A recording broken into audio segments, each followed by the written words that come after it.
Assalamualaikum warahmatullahi wabarakatuh. Selamat datang di mata kuliah Manajemen Pemasaran ya, untuk pertemuan kelima.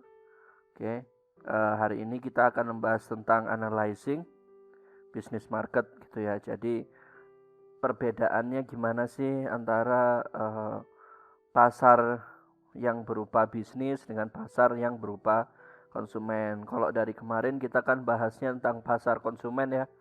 Tapi kita akan sebentar ini belajar tentang pasar berupa bisnis karena nanti ada perbedaannya gitu ya.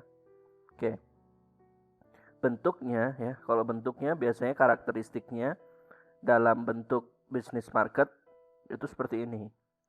Biasanya dia pertama adalah fewer and larger buyers. Ini maksudnya seperti apa? Dia sedikit, belinya itu jarang gitu ya.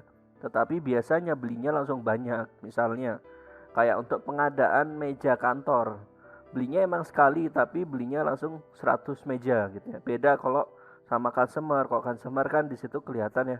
Kalau kalian beli pasti biasanya kecil tapi sering, hari ini beli, besok beli, besoknya lagi beli ya, kayak gitu ya modelnya. Tapi kalau misalnya bisnis biasanya dia lebih besar tapi waktunya jarang seperti itu. Oke, selanjutnya karakteristik yang berbeda lagi adalah close supplier customer relationship ini ya. Jadi hubungannya biasanya dekat gitu. Beda sama consumer. Selanjutnya professional purchasing, berarti pembeliannya secara profesional. Lalu pengaruhnya multiple. Lalu ada multiple sales call karena biasanya nggak cuma sekali gitu ya, bolak-balik. Beda kalau customer. Lalu demand inelastic gitu ya. Jadi kalau misalnya bisnis itu biasanya nggak elastis karena dia pertimbangannya sangat matang gitu ya. Beda kalau konsumen kan dia cenderung naik harga berarti harus gimana dan sebagainya gitu ya. Demand. Nah, terus habis itu ada geographically concentrated buyers. Jadi biasanya memang kalau bisnis itu lebih ke geografisnya ya. Jadi sekitarnya lebih dekat lebih baik karena biasanya pengirimannya lebih besar. Kalau beli lebih besar dia akan pengaruh ke cost dan sebagainya. Lalu biasanya adalah direct purchasing seperti itu ya. Jadi dia melakukan pembelian secara langsung. Nah, di dalam bisnis market gitu ya, jenis pembeliannya itu ada 3 macam. Pertama yaitu adalah straight rebuy. Ini adalah pembelian langsung ya, pembelian ulang langsung. Jadi misalnya gimana? Udah pernah beli barang A saat itu. Terus langsung beli lagi sekarang barang A dengan spesifikasi yang sama, jumlah yang sama. Nah, kalau seperti itu masuknya straight rebuy. Biasanya company kayak gini juga ya. Nah, terus selanjutnya modified rebuy. Kalau seperti ini disesuaikan lagi, ada modified ya.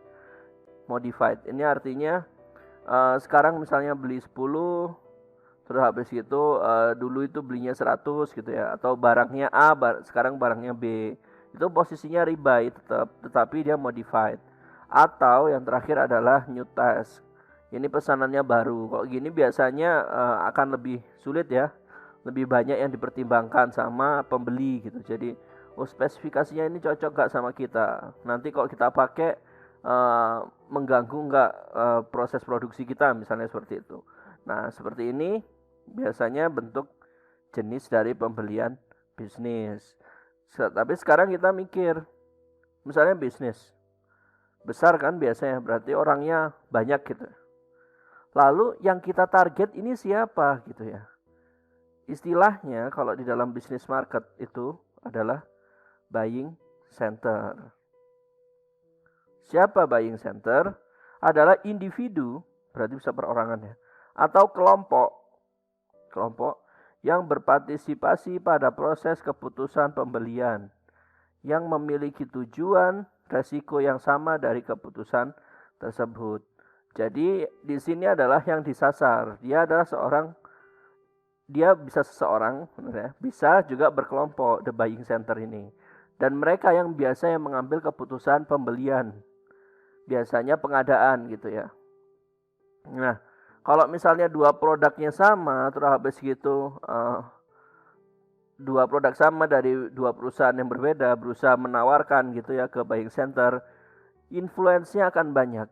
seperti ini kondisi influence atau pengaruh istilahnya. Kalau kalian melakukan pembelian, beli sesuatu gitu ya, itu pasti banyak pengaruhnya gitu ya. Kalau kalian mungkin secara customer ngelihat iklan, kok menarik ya, berarti itu kan ada pengaruh dari iklan gitu ya. Ketertarikan kalian seperti apa. Nah, kalau di sini adalah influence yang mempengaruhi the buying center. Bisa ada motivasi, ada legitimasi.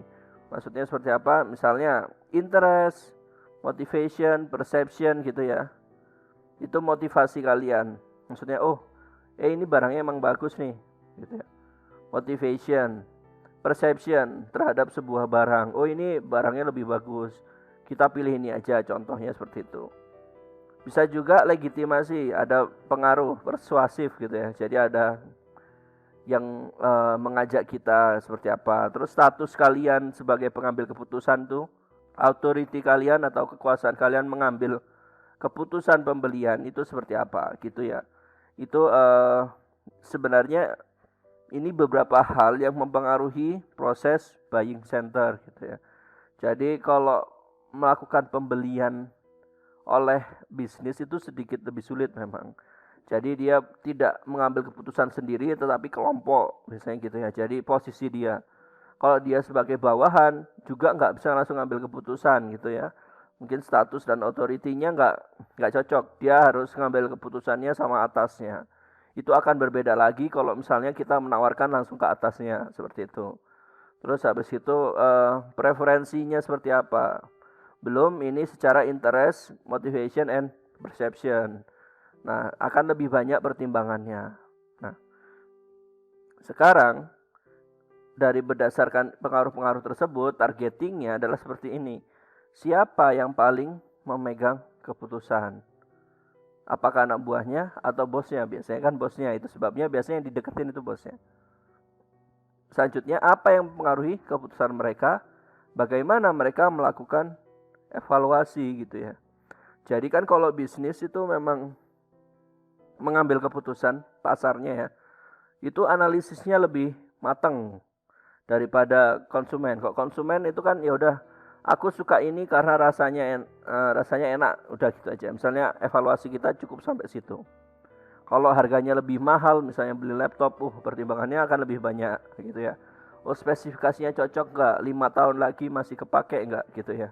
Tetapi kalau di bisnis lebih rumit lagi, bisa aja masalah kecocokan spesifikasi.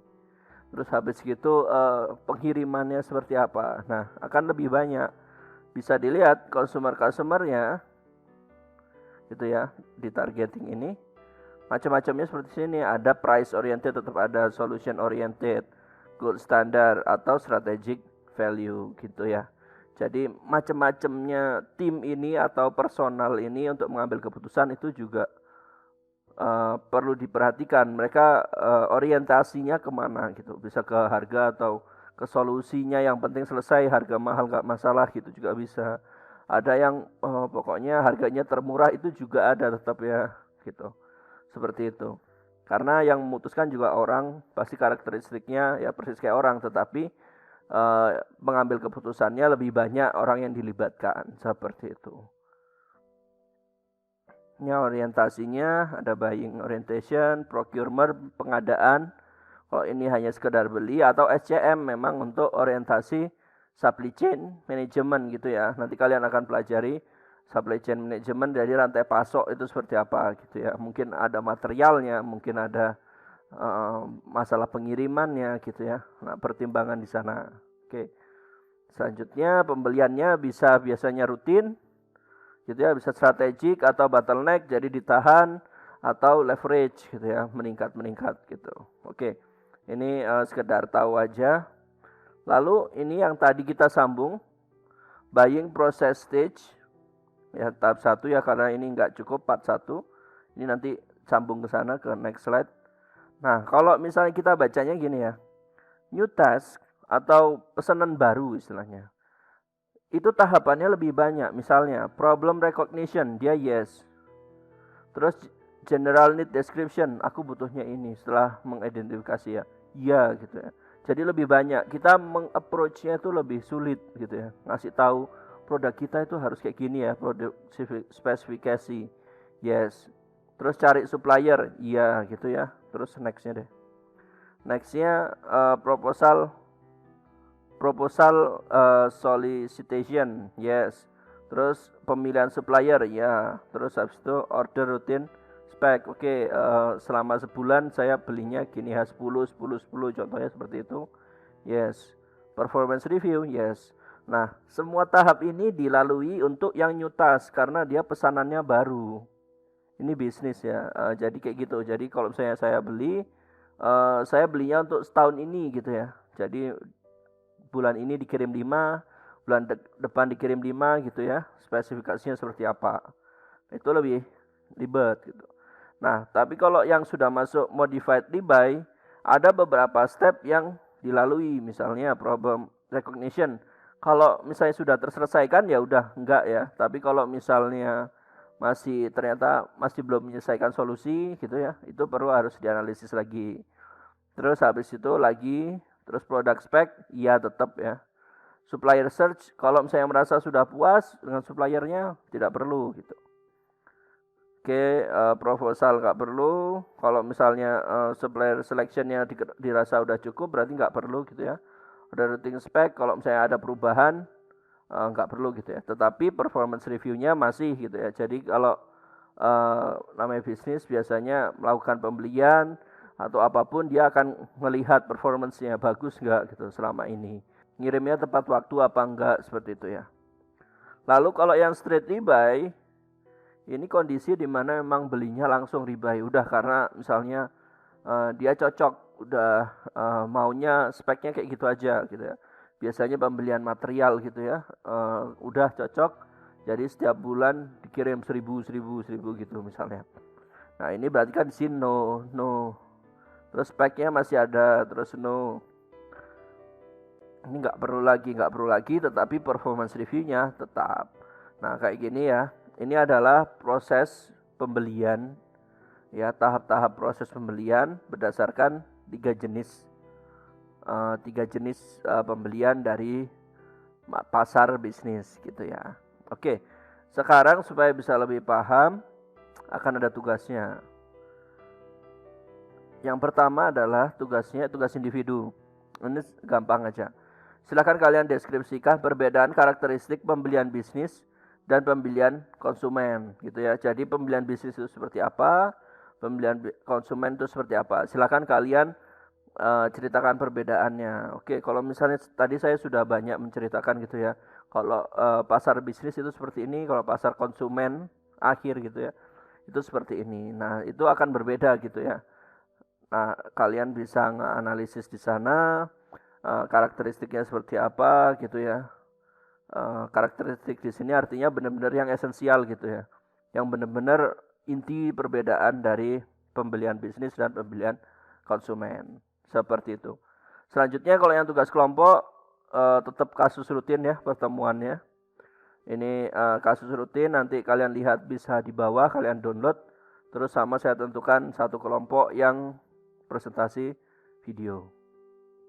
Untuk yang tugas individu, silahkan kalian tuliskan di sebuah dokumen gitu ya. Terus habis gitu kalian submit. Tulisannya tugas individu aja. Untuk yang tugas kelompok juga kalau udah kalian kasus ya. Untuk yang tulisan ya tulisan, kalau yang